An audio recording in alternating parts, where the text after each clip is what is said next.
Welcome to Tom Clark's Substack podcast. Today, I'm giving you my thoughts on podcasting and sharing some of my knowledge of the genre over the past 10 years. Now, if you're thinking about becoming a podcaster, but you're not quite sure where to start, you're not alone. I was in your shoes once myself, and over the years, I've done a lot of work to get to this point. But my foundation, and I believe the foundation for any podcaster, can essentially be boiled down to three very important elements: style, substance, and sustainability. When I started podcasting in 2014, I did so believing it would probably be a short-term thing. Truth is, I wanted to promote my pro wrestling columns, and I thought podcasting would be a great way to do it. 10 years and 550 episodes later, I'm still rolling. It's been a fun journey so far, and I've learned a lot along the way. I've also been fortunate enough to have inspired others to start podcasting as well. Now, I didn't expect that to happen, but I'm humbled to know that I've made at least some small impact. So hopefully some of the information you get here today will help you on your journey as well. Let's start off with style. Now, you need to know up front it's up to you to decide how you want to sound. And in the beginning, trust me, I had no idea. Some folks choose to be casual, especially if the subject matter is lighthearted, and other folks want to go hard. I mean really hard. If the content is of a more serious nature, of course. But in my case, it didn't take very long to decide. I'm a fanboy at heart, and I've always had fun talking about fanboy stuff. So that was the road for me. Plus, I saw early on a lot of know-it-alls out there cursing and yelling into the microphone. I never really been a fan of that, to be honest with you, and I don't want to spend my time being that angry about anything. There's no real point in it, and it's not the legacy I want to leave behind. Of course, not everybody shares my opinion, and that's fine. And not everyone who listens to a podcast is entertained or insulted by the same content or style, and I understand that.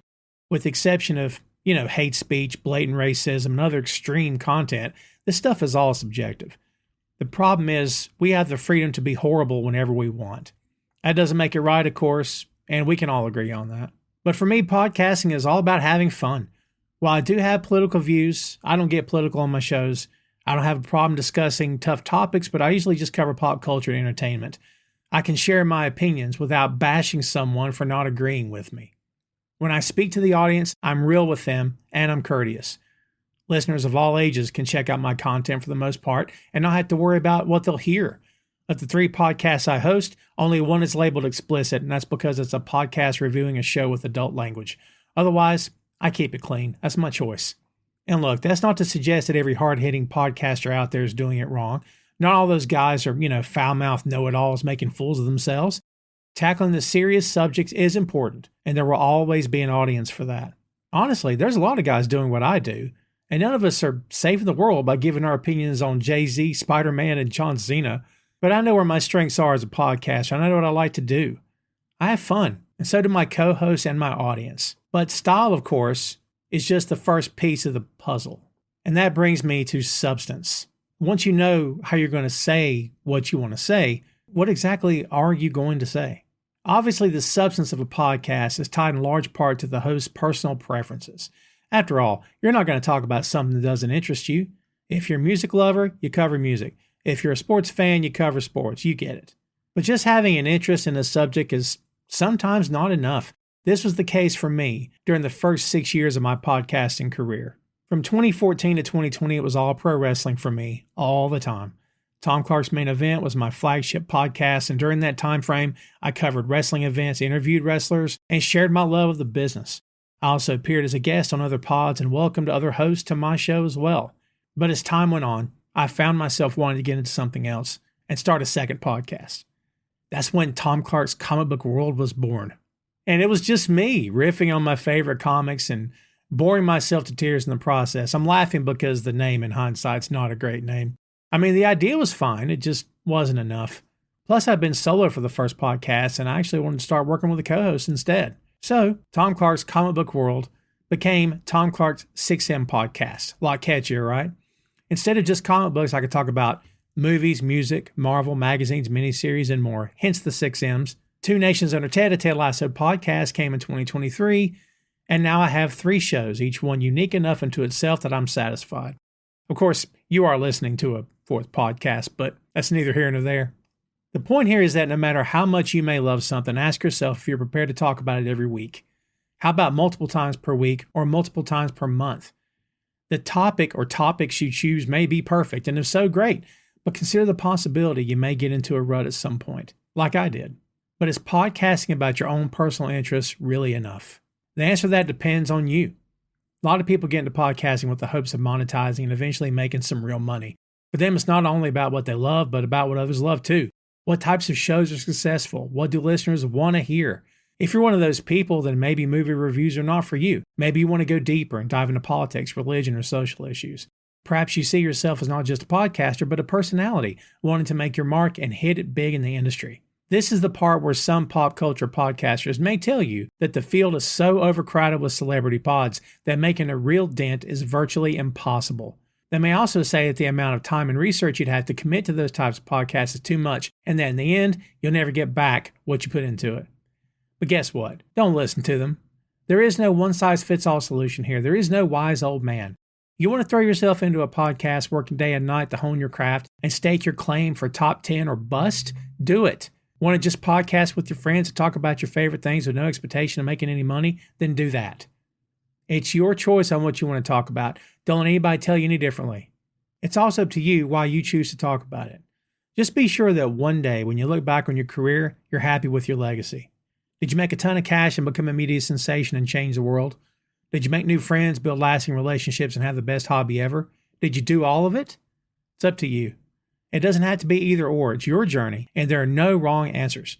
No matter what the substance of your show is, the important thing here is to make it as substantial as you can. And that brings us to sustainability. What does sustainability really mean? As we said before, the subject matter you choose to podcast on is up to you. You can research the most successful pods to understand what people like. Sure, we've said that as well. That much is true. But keep in mind, the podcast charts are filled with celebrities, political commentators, athletes, all of whom came to the table with an established following. These people changed the game, and it's become increasingly more difficult for podcasters without a massive budget to break through. Trust me, over the past 10 years, I've seen it happen from the top down. That's not to suggest a new show can't catch fire. It's not impossible for an unknown program to find its audience and become a smash hit. Plus, believing there's no chance of success puts a damper on the creative process. Don't you think? It does for me. What all this means is that while there's nothing wrong with aiming high, you got to remember that chasing the dragon means you'll always be doing it. So when determining your niche, be sure it's a niche you enjoy and really want to cover from that point forward. If true crime turns your stomach, maybe it's not the subject for you. If you're really only political around election year, then perhaps diving in full time is not the best idea. No matter what you choose, commit. Committing doesn't mean you're in for life. The Two Nations Under Ted, a Ted Lasso podcast I mentioned earlier, that's a short-term series. All we're doing is reviewing all 3 seasons of the Apple TV show. Once we're done, we're done. Then we'll probably move on to another show at that point. So yes, short-term podcasting is a thing. The point here is that podcasting takes time, energy, and effort. If you're not passionate about your subject matter, then why do it? Commitment is hugely important. But along with commitment comes consistency. I took a big 6-month break from Tom Clark's main event. Trust me, I didn't want to do it, but my professional life called and I answered. And I stopped from December till about May when the show returned. And trust me, I wasn't happy about the break. It's been going full-time since 2014. It's my flagship show, as I said before. I didn't want to stop. But again, I didn't have a lot of choice. That show goes live every Friday, and I didn't want to pre-record. I did keep the Two Nations show going, as well as the 6M podcast. They're both pre-recorded. It was a lot easier to keep those podcasts moving. Now look, this is not to say you got to do 3 shows. Of course. I mean, just doing one is pretty daunting in and of itself, much less adding 2 more on top of it. But if you're a first-time podcaster, you need to know that consistency matters. If you establish a schedule of weekly episode releases, stick to it. If your audience expects you to go live every other Tuesday, then be there. But just know that your professional or personal life will eventually get in the way, like it did with me. It's unavoidable. So when that happens, be honest with your audience. Give it to them straight and keep the lines of communication open. Remind them of how important they are, and when you're ready to return, announce the date in advance. For me, consistency is all about delivering what you promise on the day you promise to deliver it. It's a contract between you and your listeners. But if plans need to change, take the necessary steps to make it right. And here's an important part. Don't beat yourself up over it. You're only human, and dragging yourself down won't help you improve. True sustainability means being consistent and choosing subject matter that connects with you and your audience. If it matters today, it'll matter in the future. Once your journey begins, dig in and do the best you can. Don't be afraid to make mistakes, and most importantly, have fun. Remember that last part. It's important.